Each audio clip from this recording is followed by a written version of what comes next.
Hey y'all, happy Wednesday! Some of us are more than halfway through our weeks, and we are very grateful for that.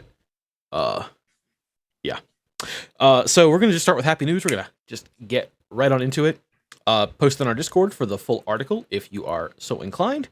So as you might know, if you're a Sims player, which I think we're starting to get. I think Jilly Pod is gonna be a little Sim player soon, and we have thanks to our friend Basic Witch, potentially a really cool idea involving The Sims coming up that you might hear more about soonish. I don't know, within the next few months. Anyway, so they have added, or I don't know at what point, but added the ability to have your Sims identify as LGBTQ plus, which is really cool, right? Like representation in games is what we are all about. Well, some people have asked EA to turn that function off or to allow a toggle to turn it off just for them because, well, they're snowflakes. EA has said no. EA has said no. Your characters, your Sims, might identify differently than you, and that is okay. So if you're the kind of person that would ask, Mom, close your ears. I'm about to say, Mom, just close your ears real quick. If you're the kind of person that cannot tolerate other people in a game that you are playing for enjoyment, fuck you. Get off my fucking channel, go play in traffic, and get away from us. We don't want you. We want representation. We want people different than us with different experiences that make this world a better place. And if you don't like that, get away from us. Welcome to Kentucky Fried Dice. And that's all I got to say about it. Thank you. Thanks. So that's my happy news. That's what I got. Man, I'm just everything that's happening right now. I'm getting worked up. We're getting closer to just me ranting for 2 hours on stream, and there's gonna be a lot of f-bombs. A lot of f-bombs. That also applies. We're gonna go all out for this real quick. Also, if you do not think a woman has the right to make her own health decisions, once again, fuck you. Get off this channel. Go away. Don't ever come back. Don't talk to me. Unfriend me. Don't follow me on social media. And again, traffic, maybe. Just see. Just play dodge. Play dodge with the car. I don't care. I know that's awful, but that's how I feel. So that's all I got. Hey, Smap Demus. Hi, Jilly Pie. Hi, Mom. Yeah. Feel strongly about that. I think we all know it. Players. So we are short Ryan/Karn tonight. He is in New Jersey visiting his in-laws, and he was gonna make an effort and he couldn't. So we're gonna have we're just gonna go without him tonight, but he is here with us in our hearts as we get this in D&D tonight. So fellow players and cool people, you got anything tonight before we get going with our recap? I agree. As a member of the Alphabet Mafia myself, yeah. Also, like I said in chat, the Sims were all default buy before they did this. So, like, why would you be angry? Like, again, like, just don't make your Sims gay. Just stop playing games. If you can't handle it. Just, if you can't handle that. Or just play in traffic. Kick rocks. Viewers, out of here. Those who, sorry to interrupt. Viewers who are watching, feel free to comment in chat. Games, video games, other games from the past that were ahead of their time in terms of LGBTQ representation in the chat comment. I recall a game called Fallout that had that as well, and I'm sure there are others out there that were ahead of its time too. So go right ahead. I'm curious to hear about games, video games, other games that I've never heard of before that were ahead of their time. Old Excellent ones. Comment. Smap Demus was disappointed when he stripped Barbie and Ken. So just sharing that with everyone. Oh, buddy. We got some stuff to learn, don't we? Yeah, so we're going to go into our recap from last week. Tim, a.k.a. Hey, Celestial. Welcome on in. Hope you enjoyed our happy news. If you heard it, if you didn't, You should go back and listen to it. Yeah, probably. Oh, came in from Barbie. Oh, she missed the missed it. Well, we're glad to have you in. F-bombs. Yeah, I don't think I have it in me to repeat it, but It's okay. I have plenty of F-bombs left for stream, so okay, good. As long as somebody's got it. This is a mature stream. We will say words that might offend some people. We might talk about gay and trans rights. We might talk about women's rights to choose. You never know what's going to come out of our filthy liberal mouths. people's rights to choose. You never know. But Tim is going to handle our recap from last week. Thanks, Tim. Here we go. Yeah, when we last left our adventurers, they had defeated a giant crocodile and attempted to make peace with the snake folk person that helped them. Chime used her telepathic abilities to communicate with the snake person. She found out that the villagers from the town of Grayson? No, yeah. From Grayson's Gracetown. village, Gracetown, thank you. From Grayson's village, Gracetown, possibly came through here and may have made their way to the city that the snake people have there. Through some discussion, she learned that this Yuan-Ti, which is the name of their race, the snake people race, the Yuan-Ti, that this Yuan-Ti's name is Ixusa, and that he would allow them to come with them to the city of the snake folk if they helped him carry the crocodile meat there. Ken helped dress crocodile and also bundle the meat. Ixusa warned Chime of Kalakisu, known in common as Stonetooth, who is a creature with wings that stalks and eats other creatures in the jungle and is known for spitting poison. As the adventurers followed Ixusa through the dense forest, storm clouds brewed, flickers of lightning, sounds of thunder, and their ears grew thick. The air grew thick as the sun started to set. By dusk, the torrential downpour obscured their vision and made further travel difficult. Knowing the area well, Ixusa directed them to an old, abandoned, dilapidated temple area to seek refuge. And they ended up setting up camp in a small outbuilding that had half a roof. Ken took first watch, and during Karn's watch, 5 pairs of eyes started closing in on the camp through the thick rain. And then Ixusa eventually saw large lizards closing in on their location and woke everybody up and to warn them of the incoming onslaught. Ken, knowing that he would not be able to swing his greatsword in the small building that they were in, rushed outside into the rain and was immediately surrounded by 6 green drakes that bit and whacked him with their tails, and he took barrage after barrage of attacks, attempted to cut down each one. While all of this was happening, Chime and James made their way to the roof and attacked from a vantage point, but they found other ambushing drakes attempting to surround the building. That Ixusa jumped out of the window and started fighting, as Ken nearly passed out from all of his blows at the front. Not even the protective magic shield that Ken had cast on himself could withstand all of those injuries. Karn came from behind to support Ken, but eventually both he and Ken disengaged.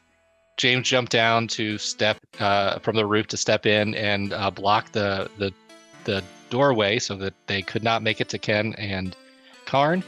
Eventually, after a formidable battle, the last Drake ran off that they were not able to kill, even though Chime and James tried valiantly.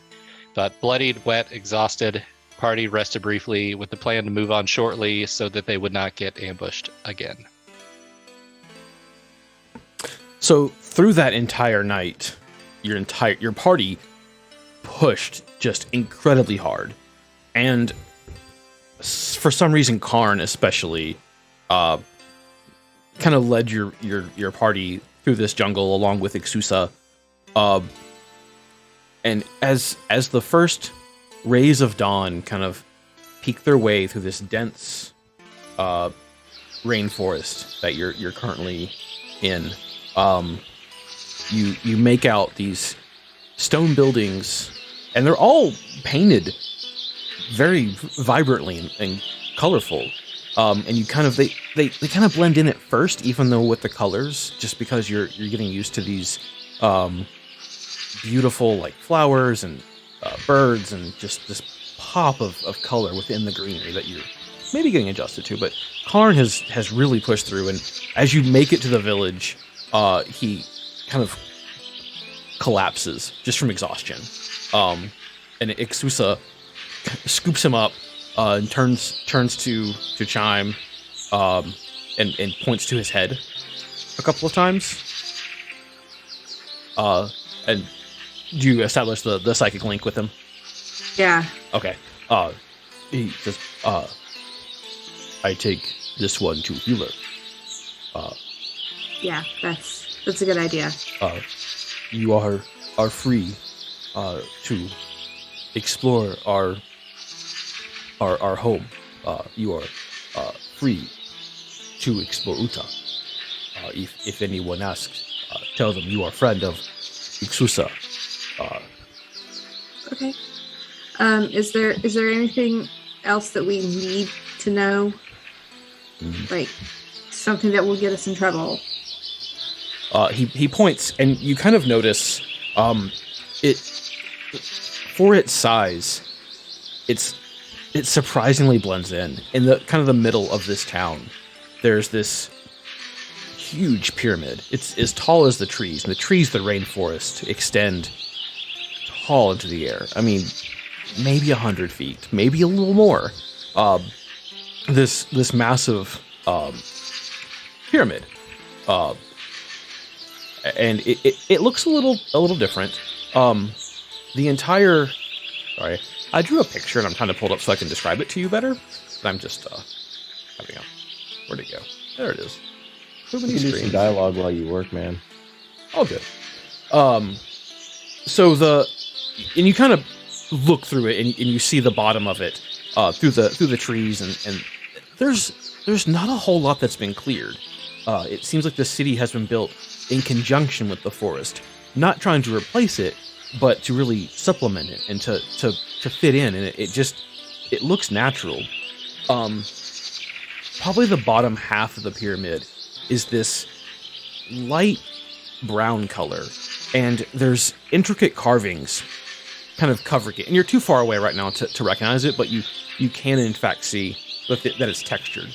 The very bottom has two sets of stairs that are kind of like this, perpendicular to one another, sort of, or facing each other,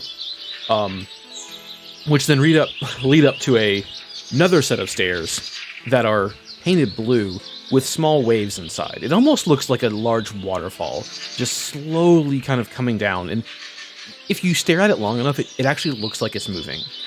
At the very base of the pyramid is a large, what appears to be a door. And it looks like it's made of maybe solid gold. And again, there's intricate carvings that at this point, you're pretty far away. It looks like it's textured. The top, I don't know, quarter or so of this pyramid is red with, again, oh, hey, Woodrow, with more texture, probably carvings. The very top of the pyramid has a small section cut out that's completely open to the air, from all sides. So it's just like this opening where the stairs lead up to, with the tip of the pyramid being the same shade as the sky itself. And your Ixusa points and says, just do not go there. That is are sacred to us. Okay. All right. I think we can handle not going there. Okay. Otherwise, the town has a very logical layout. The area surrounding the pyramid is primarily shops and kind of communal areas. Lots of parks with water features. There's very flat stone roads kind of leading around the city, almost like they're concentric circles, with small houses that again kind of blend in with he mentioned it before as he described the city to you, but trees are actually seemingly growing out of them, where the buildings themselves are built around the trees. Some are multiple stories, and they seem to kind of follow a very similar painting style, where you have a layer of brown and then red, and then potentially like if they're tall enough, and very few are, this light sky blue at the top. And all of them have like, as you walk by them, very intricate carvings, sometimes even like scenes carved into the stone and painted and highlighted. And there's several of these snake people, but the most common you see look a lot like Daniela. They're very human looking, with just little hints of maybe a serpent DNA, whether it be their eyes, maybe their limbs are a little too long and kind of spindly. And what seems to be most common is, if you do see them, they do have a serpent like forked tongue that is abnormally long, and occasionally, as two might pass each other, that's seemingly like their greeting or kind of excitement is like to one another. Is there anywhere in particular you'd like to go? Where are you two? I think we need an inn or somewhere to get a bite to eat, somewhere to sit down. And sleep. Yeah. Oh, Yeah. Okay. Does anybody here speak common? You know, like I'm just gonna look around and see if anybody reacts to Just saying that. Yeah. No one seems to. I'm gonna point at my head to Chime. Yeah. No. Can I get a private conversation real quick? Oh, yeah, sure. Okay. Do not steal anything while you are here, because we will not be able to help you if you get caught. They do Okay. not speak our language. Okay, Dad. Thank you. And also, I'm sorry. I know you hate when but please do not put us in that position, please. I don't know how I'm gonna get you out. Okay.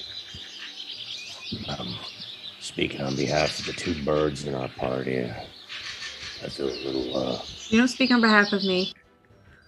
I feel a little uncomfortable around an entire village of snakes. Oh, yeah, that I do agree with. Again, I don't speak on behalf of Chime, evidently. So yeah, food, sleep, Yeah, then maybe market, see what they've got here. yeah, that'd be nice. And but how about food? Find Grayson, then sleep, then market and talk to the old Gracetown villagers. I don't know if we're gonna be able to find Grayson, because Exusa mentioned that he was like up at the top of the pyramid or something. Like, did he got to visit the top of the That's pyramid? true. But, I don't okay, know if he's. We don't know where. That's true. I would focus on maybe we us can- first. Okay, food, and then one of the other villagers. Just Yeah. let them know we're here and see if they can get a message to Grayson, and then get some sleep. Yeah, sounds good. I'd Cool. also like a few minutes for us to just sit and talk for a bit and reflect on what happened and what we need to do here. I'm good with that. We can probably just rent a single room and crash, because we're just gonna be sleeping the whole time. I Yeah. mean, wherever we go, we can talk while we eat. It's not like anyone's gonna be able to understand us. We know that Grayson was teaching Daniela Common. We don't know how long it's been or how many other people know Common. We also know that there are villagers here who know Common. Chime, I'm asking you for a private conversation. Oh, okay, sure. All right, let's get going. Well, whatever. Oh, okay. Okay, I'm gonna look for an inn. Okay. It seems like their society's a little different. Whenever you're kind of used to looking for an inn, there's typically a sign that would, clearly say inn, in addition to having maybe a bed or some type of symbol for the establishment itself. Even like the locksmith shop you had as a front before, the flock and key had a kind of an obvious symbol for those that maybe couldn't read. It doesn't seem to be quite that way here. Most of the buildings do have placards out front, but they seem to be full of squigglies, the best you can tell.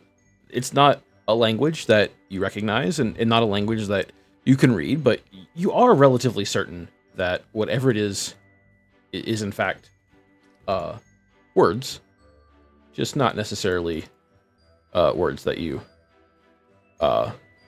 recognize. Awesome. So maybe we should look for a villager first who can help us find an inn, or the whatever equivalent of that. I guess. I'm just gonna start looking for humans. I feel like I should just make a really loud sound. Something that humans would get, but maybe the snakes wouldn't. Are you going to wear the sausage the hell out of these people? No. I was thinking maybe sound. like baby crying. Yeah, get a bunch of people looking at you, looking for a baby. Yeah. Where would we find somebody who speaks more than one language in any village? An elder, maybe? The library. You think these savages have any libraries? Why would you call them savages? You don't know that they're savages. Exusa Looking explicitly told me that they're not savages, that it's very advanced. They're not primitive. Well, I think we should. That remains yet to be seen. Okay. Well, I think we should respect them either way because we're here and maybe not call them savages. Fair enough. So what's your plan? Walking around, making a noise, discussing it more? I guess Yeah, let's walk walking around. You guys are in agreement to just walk around the village and look for a kind of a market area? Yeah, walk around towards wherever seems to be the most busy and look for humans. Okay. So it's kind of tough. All of you give me a perception check because the Yuan-Ti, some of them look very similar to humans, almost indistinguishable, aside from some very minor features. So want to see how well you can find an actual human out of all these. 18. Okay. I got 12. Okay. 13. Okay. So Ken, as you're like, let's walk towards the center. You notice first, what you think might be a human. He may meet you. Okay. But it is most definitely not, because you recognize her. It's Daniela. From way back when. And she has a large smile, and notices the three of you, and waves and comes up to your entire group. Oh, it is such a pleasure to see you. What else? What are you doing? What brought you here? It's a long story, and I would love to talk more about it. Can you, if you have time, will you please help us find an inn or whatever your culture seems similar to that? And we would love some food to buy some food and have a meal, find a place to sleep. But I'd love to sit with you and eat and. Oh, an inn? An inn? Absolutely not. You are coming directly to my home, where we will feed you, and you can stay there as long as you need. But please, come with me. We don't want to impose. Like, it's okay to go to an inn. Oh no, it's no imposition. I mean, we have inns, but you'd be much more comfortable in a fresh bed. I can get you fresh linens. It'll be just absolutely no imposition whatsoever. It would be my absolute honor to have you. I want to roll an insight check. Sure. Make that two of us. Okay. Well, I'm like, shit, I got well, a 4. cool. Okay. You remember how I started saying that birds typically don't trust snakes? Yeah, absolutely. And so we're supposed to be. In our lore, I think we should be a little suspicious of the UNT by Sure. default. I rolled a 14, so. So Chime, you don't pick anything up from her. To you, she seems genuinely excited to see you. However your character feels about that, if you still distrust her, of course, your character still distrusts her, because I'm not going to tell you how you feel. Ken, you get the sense that she's surprised to see you. But you can't quite get a sense of if it's a, like, surprised and happy because you've done a lot for her, or if it's a surprised and worried because you might interrupt her nefarious plan. Like, you definitely know surprised, but you don't know why she is surprised. I can try to convey that telepathically to Chime if I can. Yeah. Signaling with a couple taps on the temple. Yeah, she'll go ahead and establish that connection. Thank her for the offer. Thank her? Thank you for the offer. And let's discuss it. Oh, of course. I'll tell you what. There is we have this root vegetable that we grow here. It is absolutely amazing, and we kind of cut it real thin and then fry it in some oil and add a little seasoning to it, and it is one of the most delightful things you've ever had. I know a vendor, and she kind of points, and you can see a tent with this yellow and blue striped roof that has kind of a line of various snake folk like waiting for it as they're like seemingly having issues catching up. She's like, I'm gonna go ahead and get an order for everyone in, and if you just want to meet me. And she kind of points, and there's this like pavilion sort of set up with these stone tables and benches, and they have it's all covered, and there's like a nice breeze there and like some water features. She's like, I'll wait over there, take all the time you need, and I'll go ahead and get you food on me. How's that? Sounds good. Great. I turn to the others and kind of just nod approvingly. Thank you so much. Wow, so friendly. And I'm just like oblivious to and whatever my compatriots are feeling, completely oblivious to it. All right, so we're gonna go find a little table that's empty. Sit down, and I'm gonna look around, take a look at the water features. I feel like it's too crowded to have a private conversation, but man, we ran into Daniela like immediately. That's pretty cool. Yeah. I mean, Was that an accident? I don't know how I feel about these people in general. What do you mean? I What do you mean, mean, these people? the snake part of them is, Uh-huh. I mean, we just discussed this. Yes, we did. Just wait. Okay, so The fact that they're snakes and snakes eat birds, it just leaves me uneasy. Oh, okay, I get it.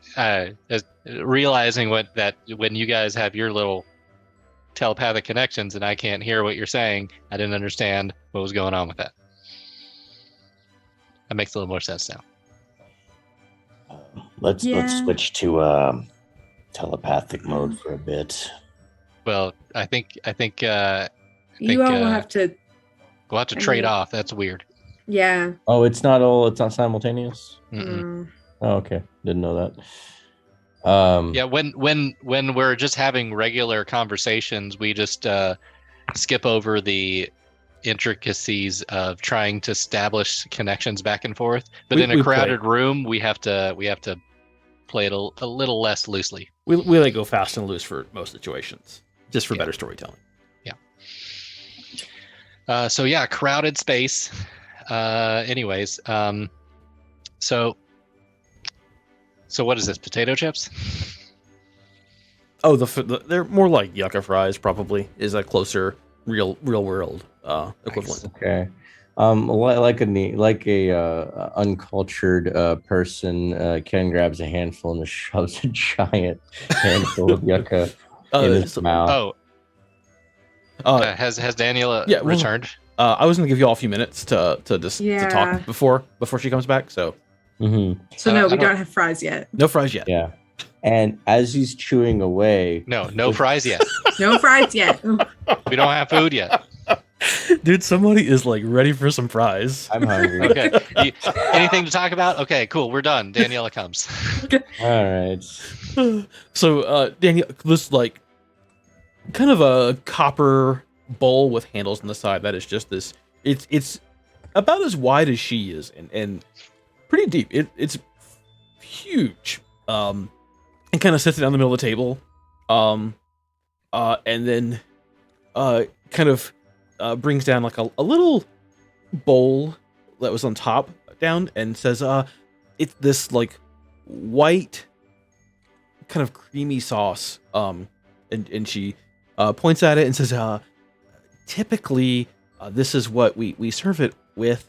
It's a little spicy though, so I'm gonna go to another vendor, and there is this refreshing wine that is based off of a local fruit, just in case it's a little too spicy for you. So I'm gonna go do that, and you all just talk away. Can I please give you some money so that you're not paying for everything, please? Oh, absolutely not. You are my friends, and this you've come to visit me, and I will of course take care of you. You are too kind. All right. So if y'all want to talk now, well, Ken would like to chat on some yucca fries. All right. Take two. He gently snacks on a yucca fry. Kind of never had it before, trying it for the first time, unsure what to think. And then his eyes light up and he grabs a handful and puts it in his mouth. All right. Chimes, she's gonna reprimand you and be like, "Look at how everyone else is eating, Ken. Could you not be a pig?" I'm not a pig, I'm a duck. Yeah, I know, but you're acting like a pig.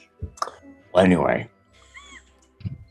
what I wanted to say earlier is that we all come in with our experiences and our biases. And I mean, when I think about how I treated James when we first met, I feel really bad about that. I'm still sorry to this day, James. No worries, bud. And I appreciate you, Chime, calling me out on my language, because that's just the word we used growing up on the pond. We didn't call them anything else. Why? Because they killed us regularly. I lost about 6 brothers and sisters from snakes. But what we've seen here is these people, these serpent folk, very different from the ones I've met before, especially back at Brownstone. I want to try my best to keep an open mind, but I think we need to remain cautious. Is that fair? I think that's a good idea. Yes. And based on the way you're eating those fries, you're probably closer to a savage than they are. I earned that. And he takes another handful and shoves it in his mouth. Oh my god. I'm gonna try a little bit, just a little, like dip a little corner into the sauce, eat it with the entire yucca fry, see how spicy it is. And So- Ken points to James saying, When you've lost a lot of blood, you get hungry. What has James' experience with spicy food been like? He grew up in military-ish, not actual military, but military-like organization. Not grew up, sorry. Actually trained with them. And so I think that sitting around a campfire with and taking meat that's been probably like salted for a while to keep it fresh to keep it from going bad. And so when you have that kind of stuff, you have to spice it up so that it does not taste like bland salty meat that's old. So yeah, I think he has a fairly high tolerance, but he did not grow. He didn't spend as much time in that group as several of the people that he trained from. Those grizzly old dudes could handle way more than James could, but he's not a stranger to it. Sure. You have that like little bit, and you kind of get the spice hiccups like almost immediately. Just your eyes water a little bit, but it's not like this overpowering. Like it's not hot for the sake of being hot. It's hot as part of the flavor, and it maybe surprises you a little bit. And that's why you kind of get the hiccups, but like otherwise, it's pretty tasty. You likely would not want to do much more than that at once, but the little dab was just about right. All right. Be careful with this stuff, unless you know you can handle it. In that case, I think I'm gonna have to wait for wine. Smart choice. I'm gonna keep eating, but just one whole fry, little tiny dab. I'm afraid to ask here, but Ken, how are you with the spice? the hell do you think I shoveling it in his mouth? What's Ken's experience He's with spicy food? crying. He's crying. If a duck could sweat, you would see duck sweat right now. And he's like, "It's so good." I think we need a Constitution saving throw at this point. Not yet. It's not like poison. It's gonna happen later because it takes a little while to digest. Oh no! Can you roll for Scoville units? Yeah. Oh man, Or a 1d4 for which pepper it's similar to. I don't know. well, man, I don't know Scoville off the top of my head. I would say it is probably like just below like a habanero in terms of spice. Okay, so that's that's a little past my personal out of game threshold. So yeah, I am crying. It's It's a good pain. It's a good pain. It's like mixed with some type of like cream, so it does kind of like it offsets it a little bit, but like the ratio is not quite. It's not like whenever it gets close to you. Like sometimes with spicy food, it smells hot, and like you're just like, this is gonna wreak absolute havoc. It maybe sneaks up on you. Just it has that little bit, and then kind of like that it lights you up. yeah, a little slower. But definitely more like an actual like chili, not like horseradish. Not Yes, like absolutely, like a chili. Okay. Ken has to stop, and he starts coughing, and he's breathing really hard. Guys, this is real life. We haven't been out to eat yet, but when we do, I'll demonstrate.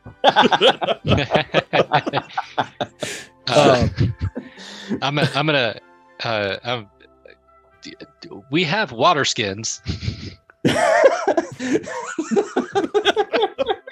There is like a fountain not far from your seat as well, and the water. Is it like a water? Is it like a drinking fountain, or is No, it like a it's like a decorative fountain, but the water looks pretty clean. Yeah, no. You if he starts looking at us like, no, you do not drink out of decorative fountains. No, we have water skins. You can drink out of the water skin, or you can wait for wine, or you can stop destroying your mouth with this sauce. He's got a shit-eating grin on his face right now. How big is that indoor fountain? So you're outside. You're like kind how of big is the outdoor fountain? It's big enough for you to swim in, if that's your question. It's like he looks at James and Chime with a huge smile on his face. No. Nope. No. I'm gonna get rope out. I'm gonna scream directly into your brain if you do that. As this is kind of winding down, as he gets Daniela comes back with 4 like goblets. They appear to be made of copper as well, with like jade inlay. They're very fancy looking goblets. And sets them on the table and has like a large pitcher of this chilled wine, and looks at everybody and like kind of hands an empty goblet to you first, and pours out enough for all of you. And she holds the goblet up and toasts and just says, to friendships rekindled. Cheers. The wine is sweet, but not too sweet. Definitely takes the edge and kind of washes the heat from your mouths away. It's quite refreshing, and yeah. So what is the local fruit here that makes this wine? We call it a mango. Interesting. I take it that means we don't have it in. Not a common to so like you're probably closer to like a European.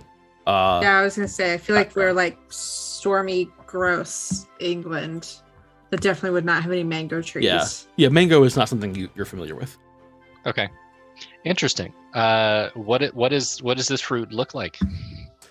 She like kind of scopes around for a bit, and then points to a tree the opposite direction of the temple, and you see these like largish fruits hanging from them, and points, and she says, so they're kind of hard to deal with. They have a very thick skin, and a very large pit in the middle, but they're absolutely delicious, and they, as you can see, they ferment so well.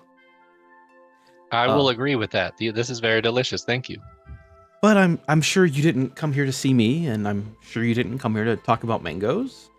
And I hate to skip all the pleasantries, but I must ask, why are you here? We went to Graystown, and it was abandoned. And we wanted to know what happened, because last time we were there, we fought off a bunch of demons. So we got lucky, found a couple of broken twigs, and got lucky again. Found Ixusa. Almost got killed by a giant crocodile. And then told Ixusa that we were looking for Grayson and the other villagers because we wanted to know what happened. And Ixusa agreed to take us because we told him that we would come anyways, whether he escorted us or not. And I'm kind of glad he did, because if we had come on our own, we probably would have died on our way here. Thanks in part to Ixusa. We got attacked by some weird lizard things that tried to kill us and Ixusa, and as a group, we barely survived. Were they? They look like small dragons, but without wings. As you say that, her eyes like dart directly to you, and seemingly under her breath, she says, "Kalakisu." That's what Ixusa said. Yeah. You would be quite the prize for Kalakisu. What is Kalakisu? Like, is Kalakisu a dragon? Her eyes kind of get wide for just a second as you say dragon. Like a drake, but larger. And with wings. Big leathery wings, like a bat, but...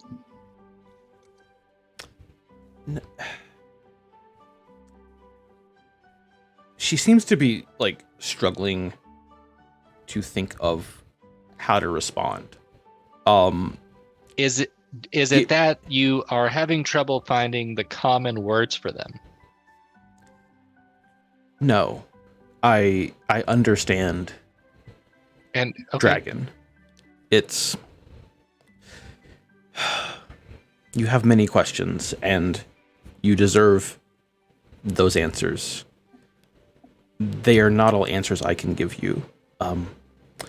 Our society is divided. We have rungs of society. Perhaps you notice that not all of our people, we are referred to as Yuan Ti. We do not all look the same. We look different. I look more like you than I do most of my own people. But people like me are very common in our society. Ixusa looks much more like a dragon. Or, sorry, she does not say dragon. More like a snake or a lizard or a serpent. A serpent is probably the best word for it. Ixusa is much higher in our society, much more status, much more loved by everyone than I would be. Does that make sense? So I believe so. many things Absolutely. I am not told. It is, as they would sometimes say, beyond the knowledge that I should have. I am given a task, and I complete that task. That is my place. That is my. I do not make decisions. I do not. And telling us about Kalakisu is a decision. Understood. Thank you. Okay, I appreciate it. But I will. I sense that you all need rest. I implore you, sleep at my abode, my home.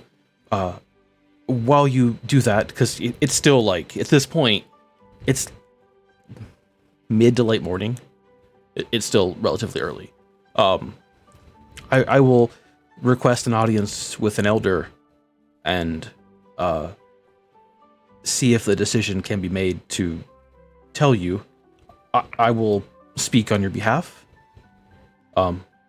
Is that acceptable? Yes, very much so. And thank Yes, you so thank you. much for your hospitality. We are indebted. She kind of reaches for, say, James, you're sitting probably closest to her.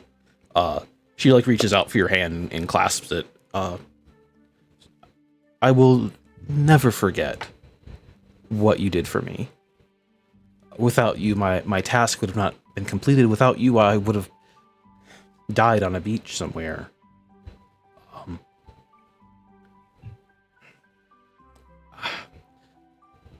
It's above my decision making to tell you how much that means to you and to everyone in this world and to my people, but I do thank you. And no matter what happens, please know that I've always had everyone's best interest in mind. Daniela, what was that task? She looks at you and just shakes her head. I'm sorry, it's not my decision to make, to tell you. I'm gonna like tap my head and I'm gonna let her know. If you speak to me through your mind, no one else has to know. It can just be me. Go ahead and do a persuasion check.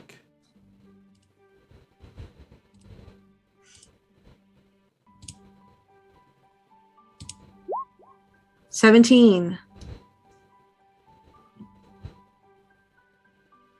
You can't tell anyone I told you what my task was. No. No one. Not. And she looks at James and Ken and says, not even them. Just me. A woman's honor. Let's mute ourselves. Tim, yeah, let's mute ourselves. Oh, Earmuffs. love it. Can you mute us or like silence us? I cannot. I don't think I can deafen you. Let me check. You could like just whisper it to me on Roll20, but I think I want chat to know as well. So, yep, it's be fine. Oh, I can put you in a wait. Oh, that'll mess up video. Just walk away. That's Just fine. go. It's fine. Okay.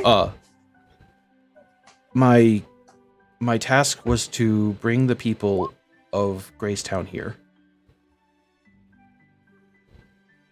Okay. Why?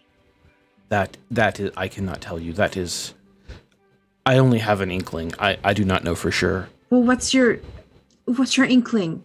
She shakes her head. I cannot. Please just know, friend to friend. I mean, of course, I won't. There's no malice in my heart. It is for the best of everyone. Just I want to roll an please. insight check. Sure.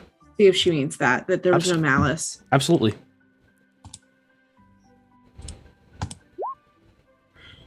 Doing great on these rolls. 7.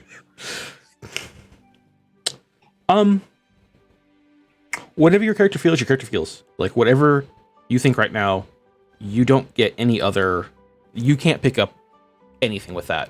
There's a desperation and a pleading sense with you, and that's all you get. Okay. Good. We'll bring them back.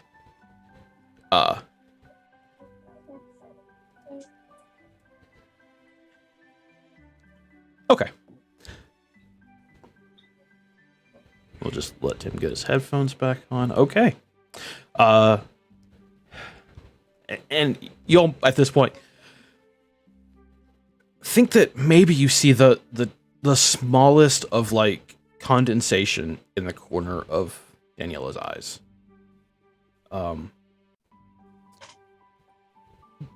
Would you still stay with me? I understand if you're apprehensive or you don't want to. I can direct you to an inn, of course, but it would be my honor. I do consider you friends.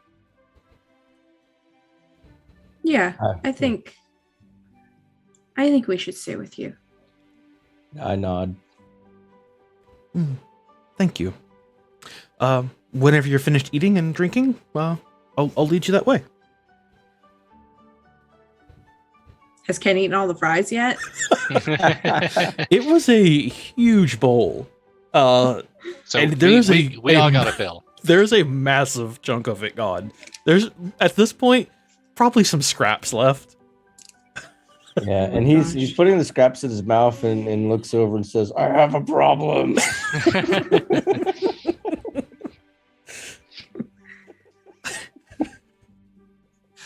Too much spice. God. I'm just laughing because this has happened before in real life. Oh. Was it with yucca fries?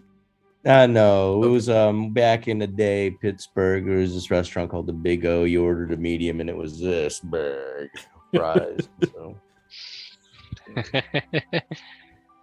All Nice. right. So Daniela leads you to her house, and it's on the other side of the pyramid, which she lets you know is Jariyawi Tunjana is what they refer to it as. The pyramid? You can and she says, like, sometimes we just call it Tunjawa. Just Jawa. Tunjawa. But that is the full name. And she kind of points out some other, like, smaller buildings, like an administrative office, and again, like, they're all maybe not quite what you fully expect, like, painted these vibrant colors. They're all made of stone. The roads within the town are very flat stone. You're probably used to cobblestone roads, which are bumpy and uncomfortable to walk on and uncomfortable to have carts on and just uncomfortable in general. And these are, like, somehow done just right. They're laid in perfectly together. They're slanted just so whenever it does rain, they don't get slick in the water, just kind of glides right off. Kind of the opposite of what you might expect from maybe a primitive culture, primitive city. But her house is further out, not close to the central district at all. but she walks you out, and it's not large or elaborate, but it's nice. It's cozy. She lays out these skins from some type of like pelts, and lays out several. She said, "I live alone. I only have the one bed, but this should be comfortable enough, hopefully.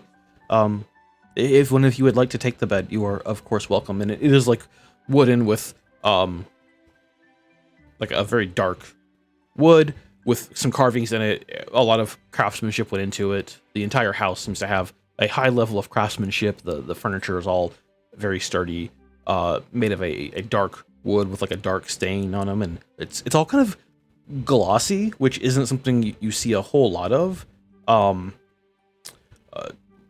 Like a little kitchen adorned with lots of wooden utensils and just very similar to what any other house would like. Just everything's made of stone and wood, except for the pelts she has out for you. I will go to the elders and see if I can get a meeting and of course speak for you to give you these answers that you seek and that you deserve. Also, we would love to be able to see Grayson or any of the other villagers that know us well. Of course. Out of character, I don't remember any of the other characters other than Grayson and Susanna. I don't think they had names. Daniela, you mean? Yeah, that was basically it. Susanna. Like the humans. Yeah. Susanna, who we know now, but Yeah. was there. Yeah. Gotcha. Humans. Yeah. I will see what I can do. Again, decisions I cannot make. That's fair. Appreciate it. Let's take a long rest, guys. Yeah. Long rested up, my friends. Get full Yeah. health. Sleep. You all find sleep easily. It's been an exhausting couple of days. With rough travel. At some point during your rest, Daniela has somehow, like, she's left a little note for you. It just says that Karn is fine, but they are keeping him in their like healer's tent a little bit longer, just for observation. He seemed to have a very bad case of dehydration and exhaustion, and just is needing a little bit of extra rest. But he definitely pushed through and really helped you all get here safely. Okay. Do you all need to do anything character-wise for your long rest? What time is it? Oh, it's mid-afternoon, you said. Okay, and that's No. 12 It was hours. a long, yeah, Long yeah, rest. long- So it's like early evening now. Okay. Like the sun's still up, but it's starting to set. Mhm. Which casts these beautiful long shadows throughout the entire village. And as they're doing that, someone is going around to certain kind of pre-marked stone pillars and lighting torches and putting them out, just to provide enough light that the city itself doesn't sleep as the night comes. It stays active. Okay. And so Ken was he slept a lot, and when he woke up, he tended his wounds, cleaned them up, bandaged it. He's missing some feathers on his arms, a neck, shoulders. You know, he badly cut, badly scarred, not scarred, scabbed right now. He's seen better days. His robe is tattered, it's ripped, it's got slash marks on it, and he's starting to develop bruises as well. And so now that the adrenaline is gone, the pain is starting to set in, and even the long rest leaves him feeling a little bit exhausted and sluggish, but he's not complaining. All right. Daniela kind of waits outside of her own house to hear you all stirring. Doesn't want to come in as you sleep and be a weirdo. But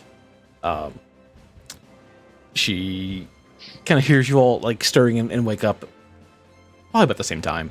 And she like knocks on her own door softly. What we got going on here? Sorry Sorry, I'm looking at our alerts. Oh, Matthew, thank you so much for the resubscription. 17 months. Appreciate you, friend. That is amazing. Thank you. I'm at. Everybody say hi. Hi. Oh, Matthew. Hi. All right. So she kind of raps on her own door. Just a subtle.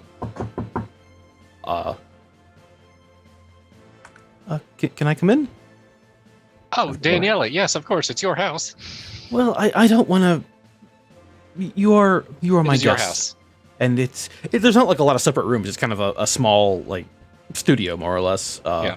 So, well, I just wanted to make sure I appreciate it. It's your house. Come on in.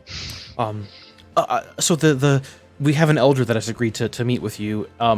I can't promise they will give you information, but it's the best I could do. Again, I'm not very. I'm respected, but not, you know. I don't know how it works for you all, but You've done more than we could ever ask for. Thank you so much.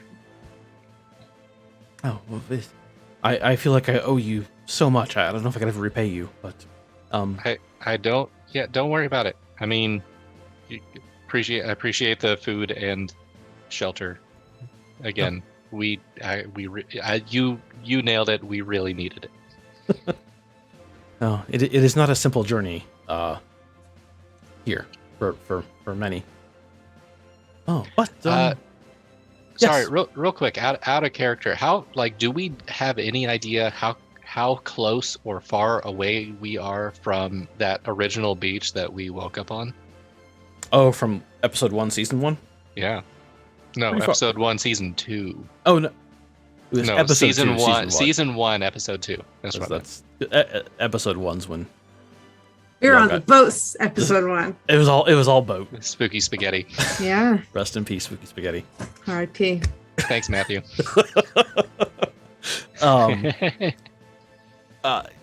It's really hard to gauge. If you would like to roll a survival check. Yeah, I'm just curious at this point because I'm thinking about how we initially met and couldn't speak to each other. Mhm. So I'm kind of surprised she's not more surprised that I can do this. That. Oh, I'm on the wrong tab. Was a 13. You're like kind of going through your head of like all the ways you've traveled, and you feel like it's probably like best guess, good weather, like 2 to 3 days of like a heavy hard march would maybe get you back to that beach, but not 100% sure you could find it again. But like, Got it. Okay. So close-ish. yeah, close-ish. We're on that side of the continent. Yes, you're on that side of the continent. Got it. Okay. That's all I had. I was just curious. Oh yeah. Just trying to frame some stuff. Yeah. Because you came into that beach and that wasn't too far from Graystown. So, and this has been a couple of days from Graystown. So yeah. Okay. She said the elder is awaiting you. I would say, who do you want to give inspiration to? In the bars?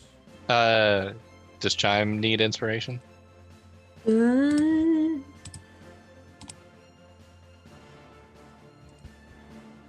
No, she hasn't. Then Ken. Sure, I'll take it. Thank you. And if not Ken, then Karn.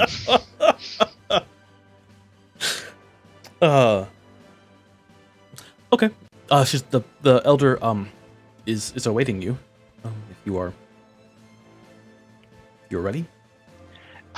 What is considered like proper dress? Should I wear my armor? Should I dress down my armor and wear more of a shirt? Do you like any suggestions there?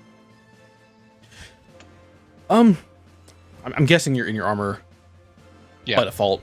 Yeah. From our experience with your people is rather limited. Your armor doesn't appear too aggressive. I think what you are all wearing is fine. Should we leave This weapons is all here? I have. Yeah. Should we leave weapons here? we don't view weapons as a sign of aggression necessarily. Just checking. I didn't want to make anybody mad before the conversation even started. No, of course, a very good question. But you're in a strange land, and if we were to ask you to remain defenseless, to our people that would be an insult. Thinking that you would be submitting to us, and that is not our way. Good. Weapons are part of my religion. Appreciate it, Daniela. Okay. So she leads you, and it's in the same vicinity where you had your lunch. And the market now seems even more busy, with even seemingly more tents occupied, and these smells of the yucca fries and some other exotic spices, and another stand is selling this some meat on a spit, and it looks suspiciously like some of the gator meat that you all had brought in. And the line for that is substantially longer than any of the other lines you had seen at that point. Thank you, Chime. Didn't realize the cursor was there. Just kind of full of life, and like most of the people seem to be very similar to human looking, similar to Daniela, with the couple of snake features, and a few of them, and almost all of them are seated, not waiting in line, are the people that look even more like snakes. And it does appear that some of the more human are serving them and making sure they are taken care of first. And it just kind of strikes out to you. Just maybe a little different. Yes. I didn't want to interrupt your description, but I do have an idea how to progress. I think Ken is going to try to engage the elder in a discussion about religion and see what commonalities he has as a paladin with the faith of the people here, and try to see if he can create some sort of rapport or camaraderie with the discussion of their belief systems. Might help if you give some of that gator meat as a gift. Oh, did I? Good faith. Some? I thought we took a little bit of Yeah, it, we right? did. Yeah, we had some gator steaks. Yeah, y'all are carrying some still. It's kind I'll of take it out of the backpack and offer. okay. Yeah.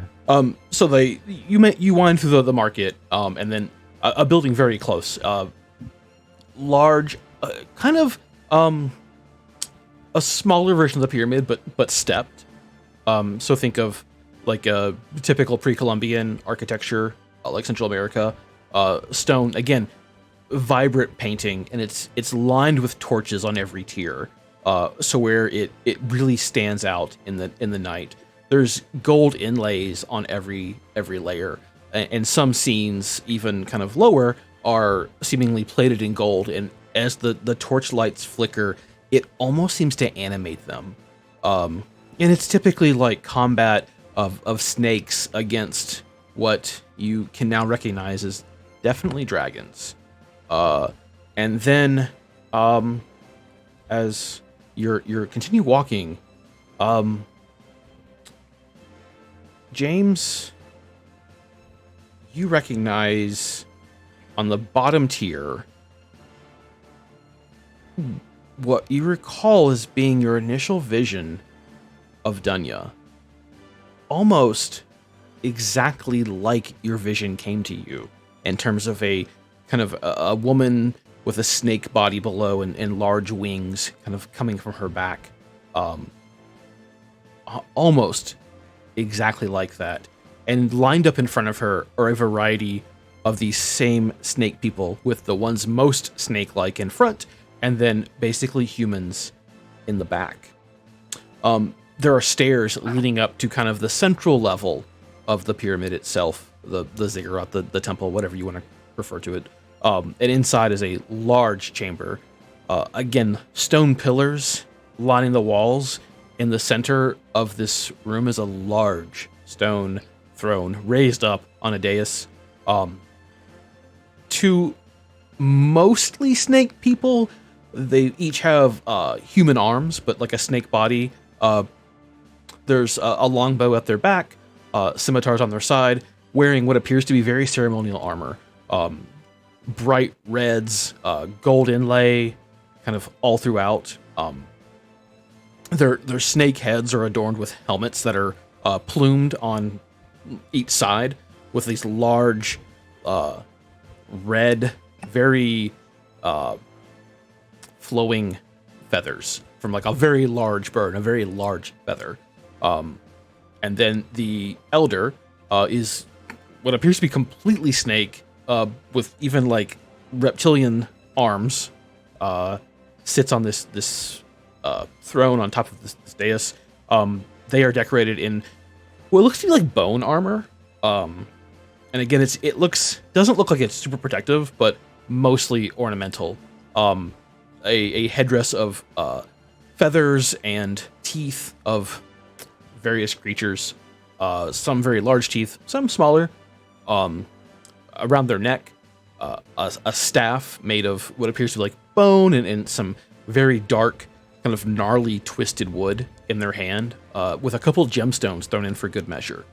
And as Daniela, as you start to approach it, she says, "It is customary to kneel, but maintain eye contact down to one knee. And when he taps his staff, that is your signal to rise." I'm just gonna nod and go ahead and kneel. Follow suit. Yep. Okay. The snake person on the throne nods at you, and a single clasp of the staff on the ground, and sparks kind of fly out, a little puff of smoke, and it smells a little bit like sulfur, just for a brief moment, like in the room, like a little parlor trick there.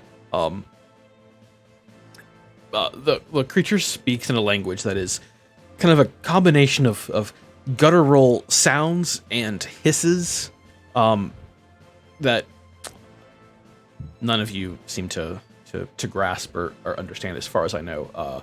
Just out of character, does anyone speak Abyssal? Wait, I think I do. Hang on. Yeah, hang he on. does.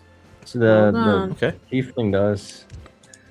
While this is going on, I would like to signal a mental check to Chime, tapping my temple a couple times and just casually say, You see those feathers? Sometimes I wonder if we birds share a common ancestor with the serpents. Hmm. Do you speak Abyssal, James? No, I speak Infernal, not Abyssal. That is Okay. my bad. Yep, sorry. Nope. In my brain, they're very similar. I think, like, occasionally there's some similarities that, like, you maybe pick out a word or two, but they're very, very basic words that, like, there's not enough context to fully grasp, but you're like, oh, that's kind of like this, like, word. But speaking and Daniela turns to you all. Our great elder welcomes you and hopes you have found comfort and warmth, as well as rest in our humble city, and welcomes you to Uta and thanks you for your pilgrimage here. Tell him thank you, and may we speak telepathically. And then ask him if we may speak telepathically. Oh, hold on. I think I have speak languages as a spell, guys. I'm gonna double check, but you can continue the story. But it was supposed to Actually, be- I have a question while you're looking that up. I do have a quick question. So going back to the bottom level of the pyramid. Mhm. So again, this was a while ago, and I wasn't expecting it. I'm Back aware. when it happened, when Dunya came to me. So when I first had the vision of Dunya, was it Dunya who had like a snake like, it was like a snake like angel, Mhm. kind of, pretty much. Pretty much. So basically, what I saw was near identical to the vision that I had, but at least of Dunya herself. I mean, And then the so was it that drawing, or was it that visage plus the snake people under her is new to me? the snake people are new to you, but the pose, the representation is uncanny. Like, Okay. It seems strikingly similar. Okay. Yep. Okay. Okay. Thank you. So we're gonna go with the question of may we speak psychically? Yes. Okay. Good. Daniela repeats it in this kind of guttural hissing language. The elder kind of pauses for just a moment and looks at Daniela, and Daniela just nods at him. He nods back to her and closes his eyes for a second, and his staff begins to, some of the gems begin to glow for just a second. And the three of you feel a presence in your mind, not like invasive. It feels similar to when Chime is forcing a psychic connection. And he opens his eyes.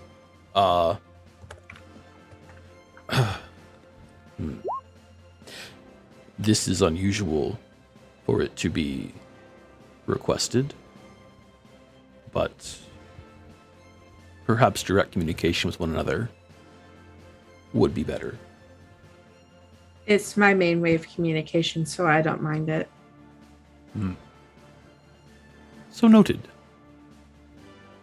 Yeah, people of my kind, I don't know how much you know about people like me, how many of us you see, but typically we're not gifted this way. We can only mimic sounds that we've heard before. Yeah,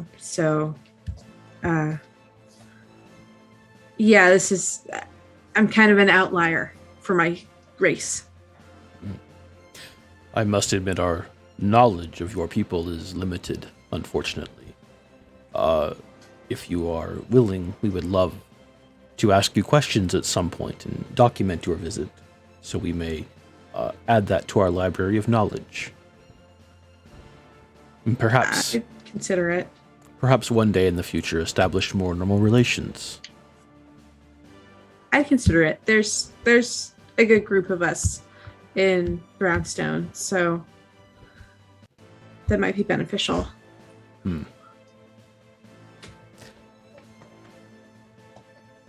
of pauses when you said Brownstone.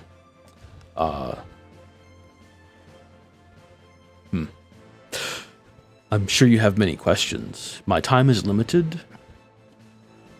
But please, ask what you will.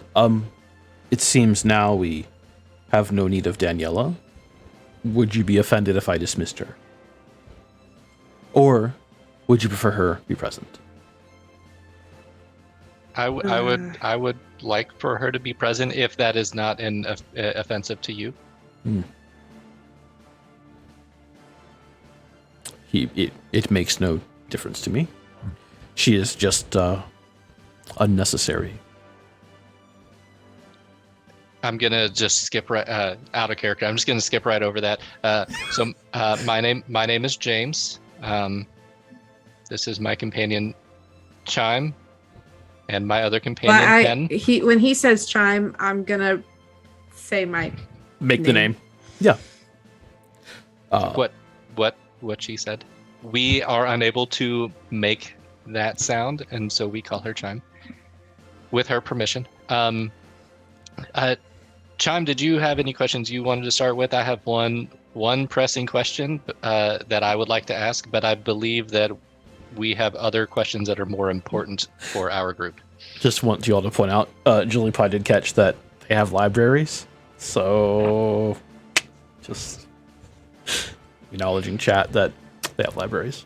Yeah, I'm skipping over all this right now because I'm going to yell at Ken later, but I don't want to yell at Ken in front of the distinguished For what? elders here. What did I do? They have libraries. They are not Okay. savages. I think you said earlier they have libraries or something. I think No, I I just mentioned the called them library. savages. So, but anyway, yeah, Anyway. we can yell at me if you want. That's fine. Damn it.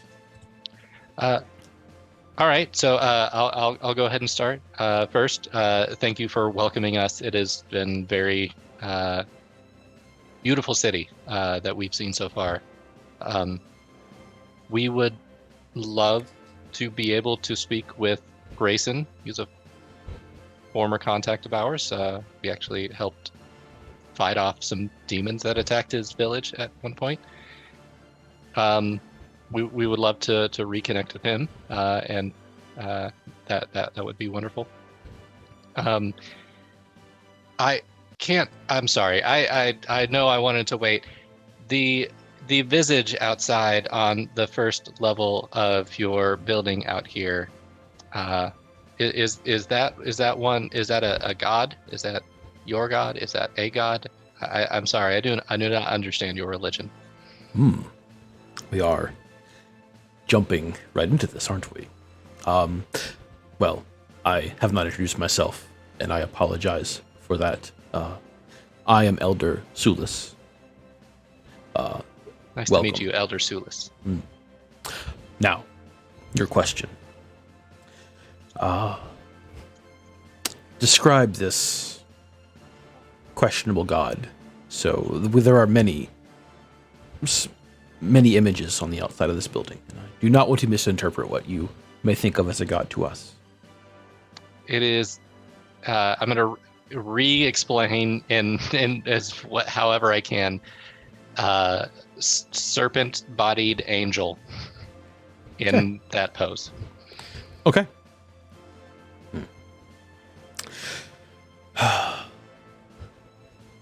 Sometimes religion is complicated. Sometimes faith must trump everything. Faith must be the most important. Faith must come even without contact, even without rewards. Do you understand? You have no idea.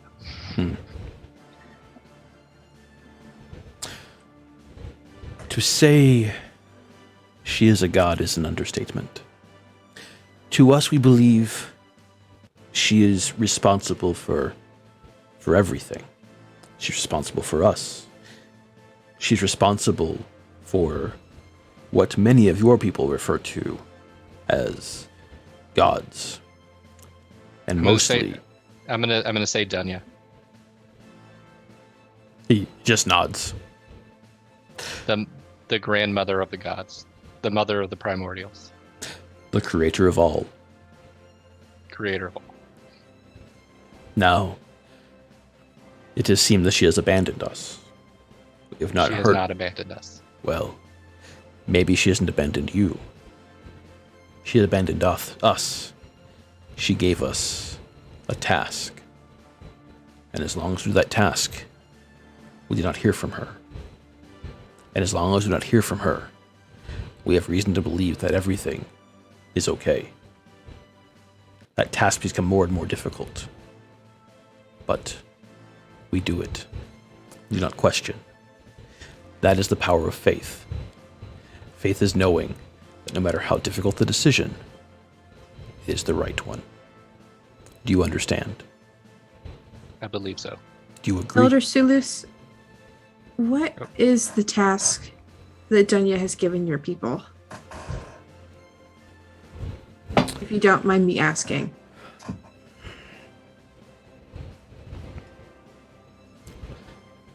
Please do not take offense by my words. They are not meant to be offensive. I do mind. You have to understand that you are outsiders. We do not know you. And we cannot be judged by those who do not fully understand. And a simple explanation, words enough will never make you understand. Does that satisfy your question? I mean, not exactly, but I understand. You don't want to tell us. That's fine by me. May I say something? Please. And Ken actually tries to connect with him in terms of religion. He has been thinking about a way to sort of introduce himself as a devoutly religious paladin of his faith, and describes the 13 judges, and basically is doing that as kind of a way to sort of see if there are comparisons and commonalities as for the sake of knowledge seeking, as a way of connecting with this elder. Do you want a religion roll for that? That'd be great. 14. Okay. So as you kind of go into the explanation of the 13, you might have missed it. I know you're away for just a second. We acknowledge the existence of your gods, but we do not worship them. We do not fully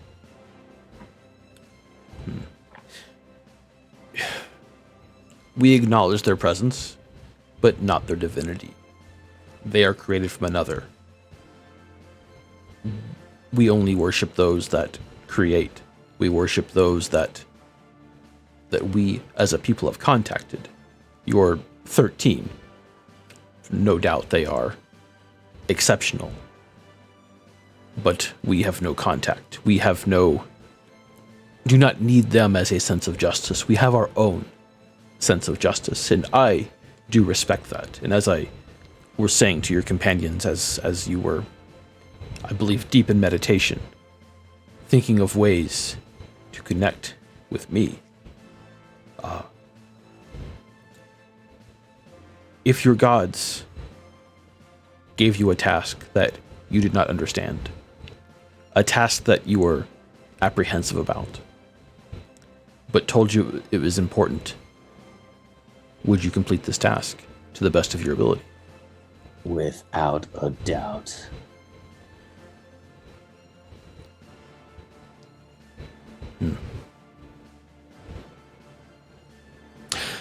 What else would you ask of me? Real quick, while they were talking, Mhm. I am trying to reach Dunya and just see if I can feel her presence at all at this moment.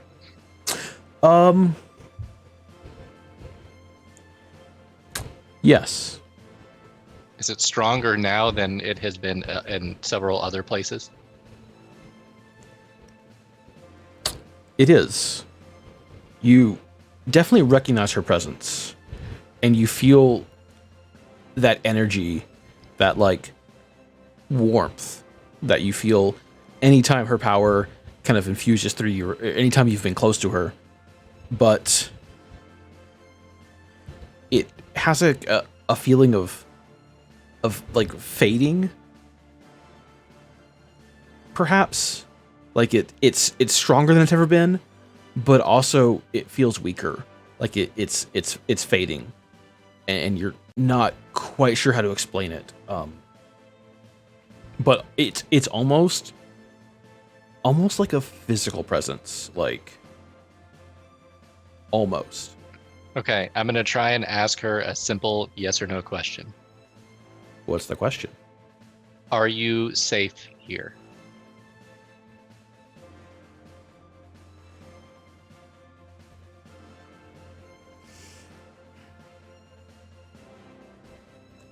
It's faint. It's very faint. But the response you hear back from Nunya is, for now. Okay, I go back to the conversation. Or Okay. listening in. I don't want to tax her too much. All right. And so Ken tries again, kind of mentally regroups and decides to ask about Brownstone, basically what this community's connection is with the Yuan Ti that are in Brownstone. And How come they seem so much more different than the serpent folk we've met before? It is wise of you to recognize that while we look the same, we are in fact different. Many of your kind only sees scales, and that is the end of it.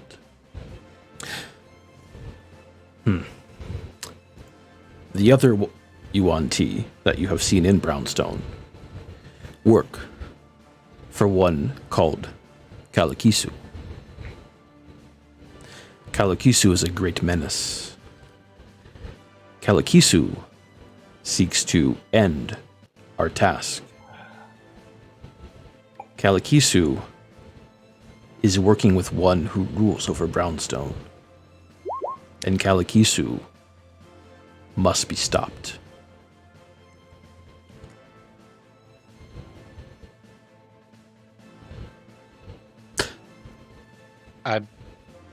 What is, or who is, Kalakisu? We have heard the name. Is Kalakisu a dragon? Kalakisu is an ancient dragon. Yes. A green dragon. A green dragon. Evil. I assume, based on what I've heard. It is not my place to judge good or evil. What I know is I have been tasked from the one you call Dunya, the all-creator. And Kalakisu seems to, or seeks to undo this task.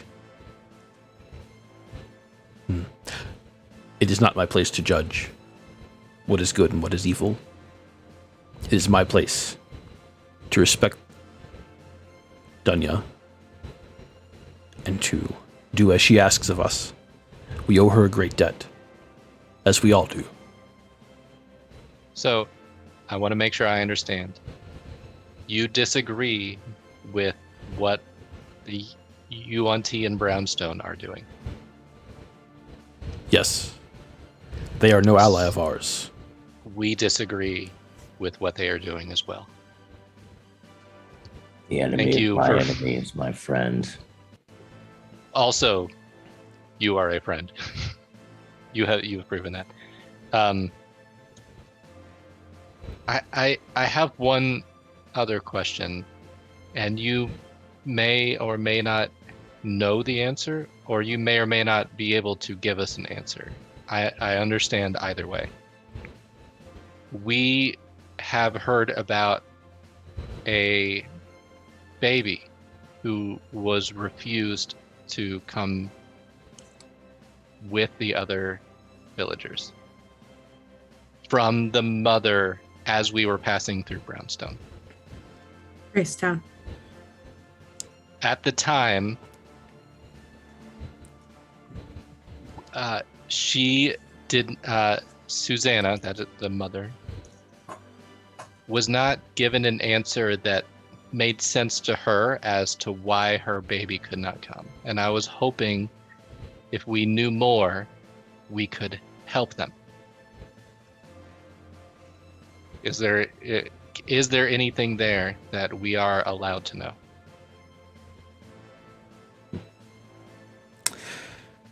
That creature that she takes care of is not her baby.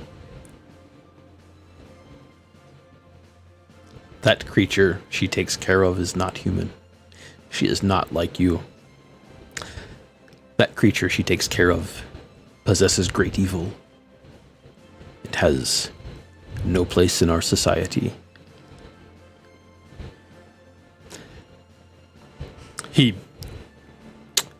You feel a little more intrusion into your mind, and you all have the option to resist if you so choose.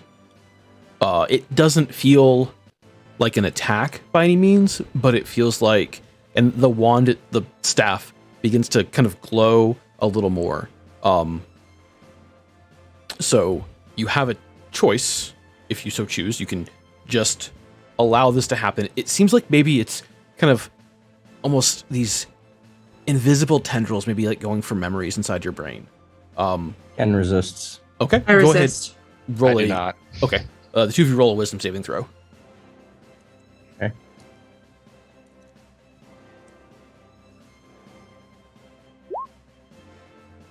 Oh, 12. Okay. 0. Time. It was as if you didn't resist. You just kind of you caught what was happening like a second too late. And as you start to like focus, the tendrils retreat anyway, but not out of your willpower because they kind of found what they were looking for. Ken, your experience is actually very similar, but maybe you're not quite as sure what happened. And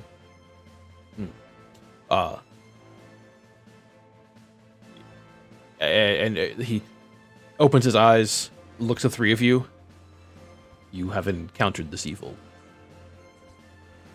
You have defeated this evil. And he looks at the two of Ken and Chime. Your experience with this evil was perhaps more than the rest of your party. just real quick, just out of character, especially just Chime. Chime, what do you think this might be? God fucking damn it, Donald. She called I it. thought I fucking called it. Called it. Oh She called my it. God. Called it almost a week ago. Fucking Friday. Last Friday, I was preparing me personally for my own game that I was DMing. I was reading the hag stat block. And as many people know, hags eat babies so that they can then have a hag baby. But sometimes they give them back to the mom so that they can do a little fucked up little thing where they're like, hey, that's not your baby. And then the baby turns 13 and it becomes a hag. And I fucking called it. Well, maybe there's some out of character knowledge involved in that. But that what you know is what has been said. Yeah.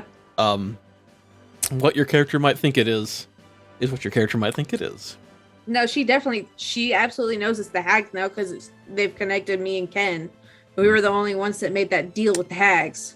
Yep. Sometimes this just writes itself. God fucking damn it. You son of a bitch. I know. I just love this moment a lot. Hey, but, man, don't talk to your DM like that. No, I'll be honest. I deserve it. For chat, just a real quick, like out of character. This whole thing started just because Chime went to a village and cried like a baby, while Hamed, out of character, asked for a soothsayer or fortune teller, and that just lined up, just perfect. Oh, good. Yeah, that's how you DM. That's how you do it. Agreed. Oh my Strong God, work, this is Donald. I'm impressed. When you amazing have and everybody horrific. here, all the PCs slapping their forehead, and astonishment about to throw their laptop across the room. And as a DM, you've succeeded. Bravo, man. I commend you for that. I wish Ryan was here. Oh, Yeah, Ryan. I would've wish punched Ryan was the here screen too. right now. He would have been like, Okay, let's get back into it. all right, no metagaming, folks. But I guess we know this is not good. It was too good not to just discuss very briefly. Agreed. So I'm going to ask for clarification that we all experienced. The tendrils. You all experienced the tendrils, yes, like this invasiveness of your memories, but you encountered. But your two friends here, they fully experienced the evil, the potential, the trickery. For that reason, we could not risk that creature amongst our midst. Though, Do you have any? Are we allowed to visit your library? Yes. Do you have more knowledge on these creatures so that we encounter them again, we have more tools at our disposal to dispose of these tools? Sorry, bad wordplay. No, I am certain there are tomes and texts upon these creatures. They are ancient fae who have lived in this world a long time and have been allowed to spread like a disease, but as deceitful and wretched as they are, they're ultimately but a minor threat. What is the greater threat, Elder? Let me ask you a simple question. Do you trust me? I believe we trust each other as much as we can at this juncture. Do You have given me no reason not to trust you. Do you believe me?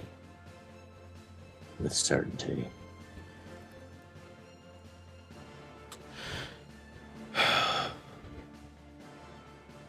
Dunya was not alone in her existence. For a long time, when Dunya created, another destroyed. At one point, Dunya created a whole other world, far away, and another, Tunjiri, went away to destroy it. But that world was not plentiful. That world was not vibrant. That world just existed. That world was a decoy. For as Dunya created our world, this vibrant, beautiful place, and Dunya created the primordials, Tunjiri was off, destroying a decoy world. When Tunjiri came back to destroy our world, Dunya had the primordials. Dunya had a small selection of what you refer to as gods. Dunya fought Tunjiri. Dunya does not destroy. Dunya creates. Dunya could not destroy Tunjiri. That is not Dunya's way. But Dunya has tasked us to imprison Tunjiri. Right here, in this village. Just outside the pyramid. It's not a temple. Just not a place of worship, joy. It is a prison. It holds Tunjiri. Tunjiri escapes. The entire world, all worlds, will be destroyed.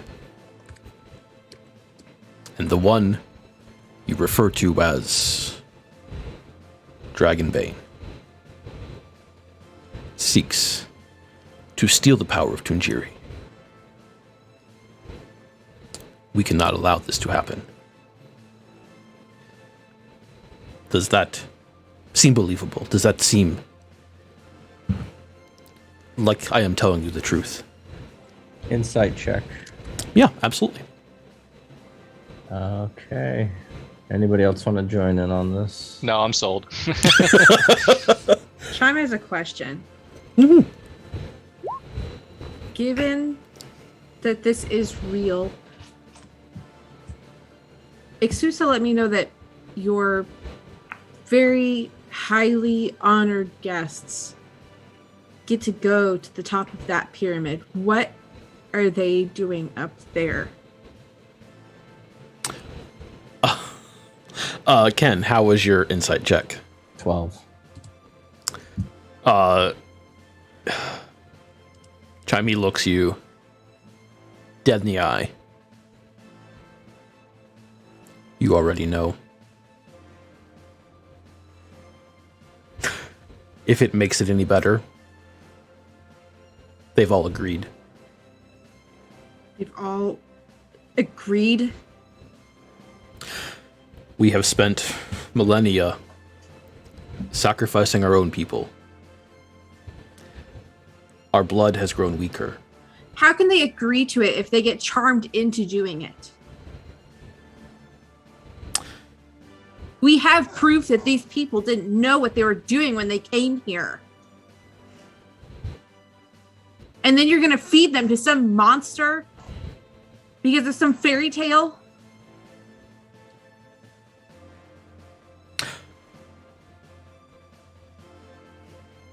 I wish you would understand.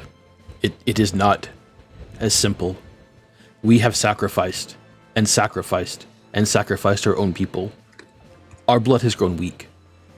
If there were another way, we would do it. If there was any other possibility. But with our blood, he will only... It's not enough. We need fresh sacrifices, fresh honored guests. Why are you keeping it alive? How does one destroy that? Well, first off, you don't continue feeding it. It is not feeding it. It is an ancient form of magic. It is blood magic.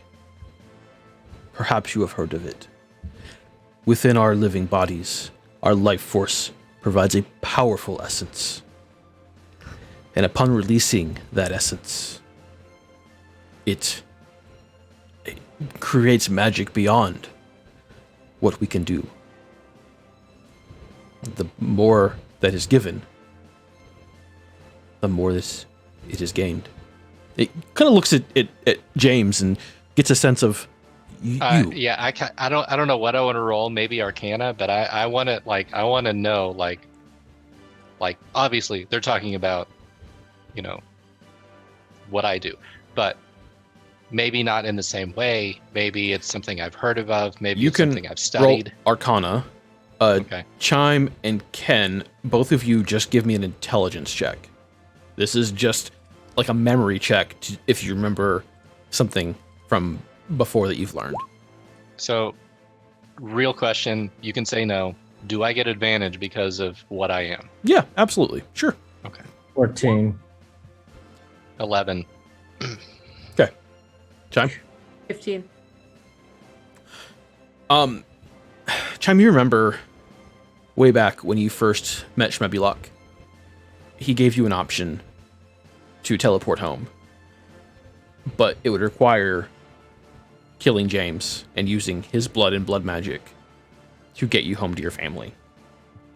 It's something that Shmebulok mentioned, and even though the knife was fake, he professed that magic itself was very real, and that's how he got back originally, back to the continent, to let adventurers, to let people know this was a paradise, as a way to bring adventurers here to stop Dragonbane.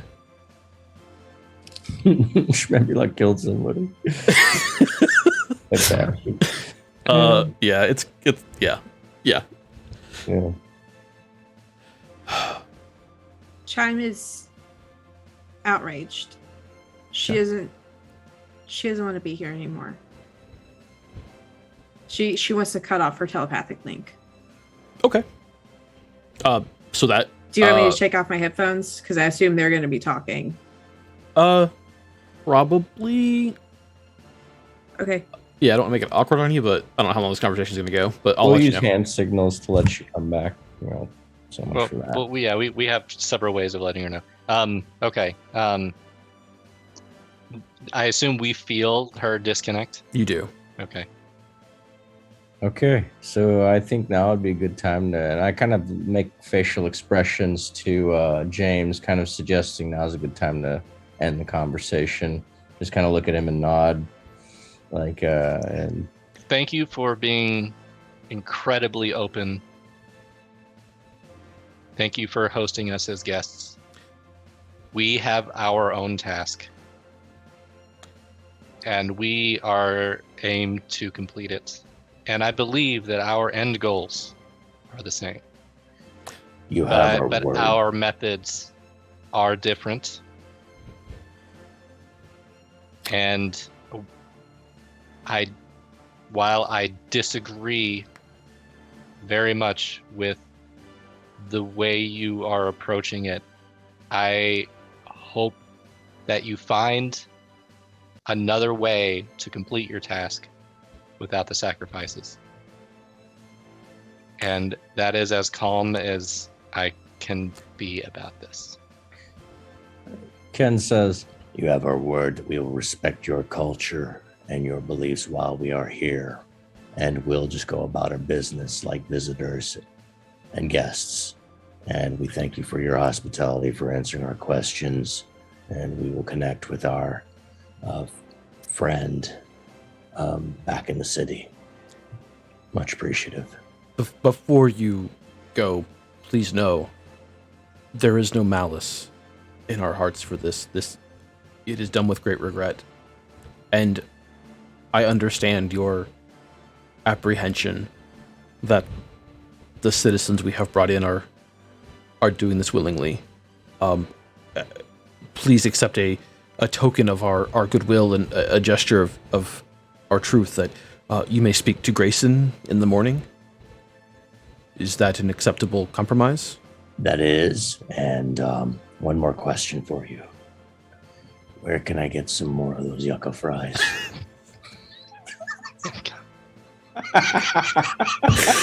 There's no way you would actually ask that. Okay. So, Ken promised that we will behave ourselves. Ken speaks for myself and himself. We will do our best with Chime, but she is her own person and we cannot speak for her. We will do our best. Of course, Jilly Pie does point out that does seem like very on brand for Ken. Okay, very fair, very fair. Thank you for your time. Again, I implore looking for additional ways without sacrifice to achieve the magic. I know that you probably have. I implore that you keep looking. Our library is open to you. All of our knowledge is accumulated there. Please, if you find another way. I will look. I am aware of this knowledge. I possess it myself. You've probably seen that. But I do not use it in that way. I do not even know if I am capable in using it in that way. But I am interested in strengthening myself to accomplish our task. Nods, and just, will that be all? I believe so. Thank you. Clamps the staff down again. The gems kind of fade from it, and you feel the connection fade. I'm gonna. Daniela's still here. Daniela, should we kneel one more time as we leave, or can we just leave? No, kneeling's only customary at the beginning. Okay. Thank you. I have a sense that this did not go well. That's a complicated way of saying it. It's not that easy. I'm gonna turn back, nod, and then leave. Go. Nod at Elder, Mm-hmm. and then leave, and tell Chime we're leaving. Good. Okay. Daniela, you're of course welcome to stay at my home this evening if you would like. No, I think we should find an inn. Why? I'll explain later. Fair enough. Of course. Can you direct us to an inn? And maybe tomorrow we'd like to see your libraries, and I will offer my services to help transcribe to any of the scribes there any information from the outside world or the old world that they're interested in. Of course. Yes, let me lead you to our inn. Daniela is kind of silent, and her head is looking mostly at the ground as she maybe doesn't fully understand what happened, but definitely senses something is definitely off at this point with your friendship.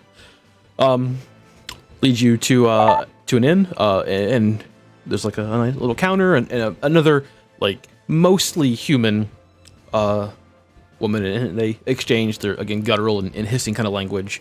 Daniela pulls some coin out of a pocket and slides it on the counter.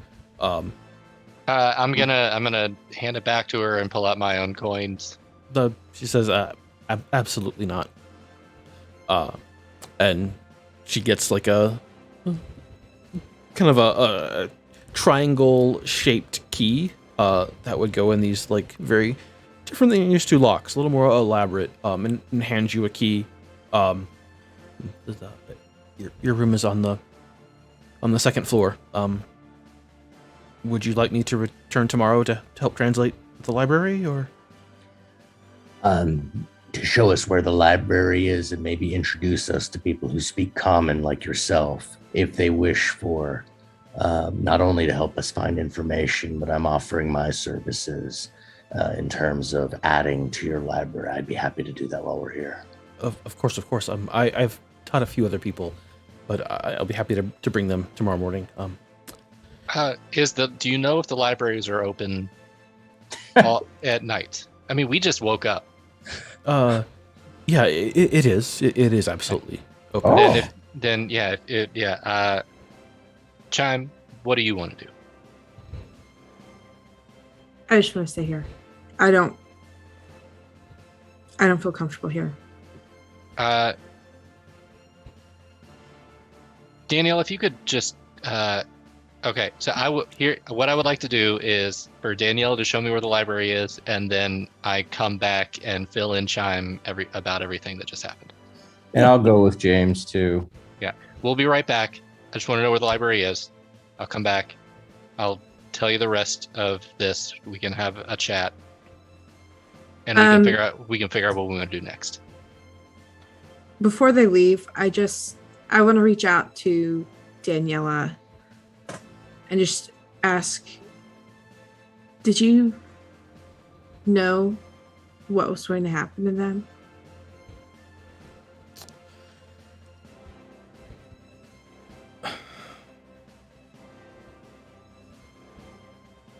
That's her answer. Okay. A sigh. She cuts off the communication. She goes and lays down in a bed.